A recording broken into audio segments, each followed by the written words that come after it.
High বন্ধুরা, একটা নতুন ব্লগ নিয়ে চলে এলাম। দেশ থেকে যারা দেখছো বা দেশের বাইরে থেকে যারা দেখছো তাদের সকলকে রং বেরং 24 চ্যানেলে স্বাগত জানাচ্ছি। এই দেখো আমি একবারে সব কাজকর্ম সেরে রান্নাঘরে রান্না করতে চলে এলাম। এখানে ভাত তো হয়ে গেছে, আর এইখানে পাঁচমিশালি একটা সবজি হবে। সিম, আলু, বেগুন, মূলো, বড়ি সব দিয়ে একটা সুন্দর তরকারি হবে, পাঁচমিশালি তরকারি হবে। এই শীতে রকমারি সবজি খেতে কারা কারা পছন্দ করো তা আমাকে অতি অবশ্যই কমেন্টে জানিও। আমার তো খুব ভালো লাগে নানা রকম সবজি দিয়ে তরকারি, শীতের সবজি মানে আহা, খুব ভালো লাগে। আর এখানে আছে সোয়াবিন, আলু আর কপি, আর বেগুন ভাজা আমার হয়ে গেছে। 3 পিস বেগুন ভেজে নিয়েছি, বেগুন ভাজা আমার হয়ে গেছে। রান্নাটা এবার তোমাদের সঙ্গে একটু করে শেয়ার করে দিই। আর তোমাদের তো দেখিয়েছি যে বড়ি ভাজছি, বেগুনটাও ভাজা হয়ে গেছে এদিকে তরকারি, আর বড়িটা ভাজছি।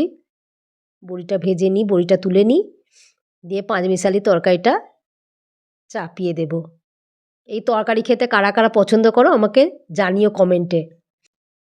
এই দেখো তরকারিটা বসিয়ে দিয়েছি, আর এখানে মশলাটা কিরম পেস্ট করে নিয়েছি, কিরম কালারটা এসছে দেখো। এর মধ্যে আছে আদা, জিরে গুঁড়ো, ধনে গুঁড়ো, টমেটো, কাশ্মীরি লঙ্কার গুঁড়ো সব দিয়েছি, এমনি শুকনো লঙ্কা। খুব সুন্দর কালারটা এসছে। আমার রকমারি সবজির তরকারিটা হয়ে গেছে। এবার আমি বসিয়ে দিয়েছি সোয়াবিন আলু দিয়ে যে তরকারিটা করব বলেছিলাম সেটা বসিয়ে দিয়েছি। এখানে মানে কড়াইতে প্রথমে তেল দিয়ে লঙ্কা জিরে ফোড়ন দিয়ে পেঁয়াজগুলো ভেজে সোয়াবিন আলু দিয়েছি, দিয়ে মশলাটা কষছি। মশলার মধ্যে অনেক কিছু আছে।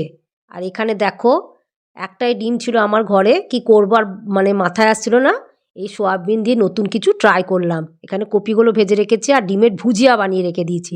যেহেতু একটা ডিম ছিল, ওটা আর কী করে পিস করবো, ওই জন্য ভুজিয়া বানিয়ে দিয়েছি। এইটা তরকারিটা নতুন কিছু ট্রাই করলাম আজকে, তোমরা ট্রাই করে দেখতে পারো, নিশ্চয়ই আশা করি খেতে খুব ভালো হবে।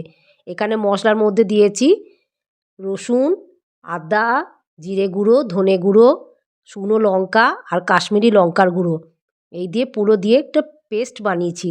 পেস্ট বানিয়ে এটাকে ভালো করে কষিয়ে নিয়ে জল ঢেলে দেব, দিয়ে আলুগুলো একটু সেদ্ধ হয়ে যাবে যখন দেখবো, তখন এই ডিমের ভুজিয়াটা দেখো জল ঢেলে দিয়েছি, আলুগুলো একটু সেদ্ধ হয়ে গেছে। এই দেখো মিশিয়ে দিচ্ছি কপি আর ডিমের ভুজিয়াগুলো। খেতে খুব সুন্দর, কালারটা তো খুব সুন্দর হয়েছে, দেখে তো মনে হচ্ছে খেতেও খুব ভালো হবে।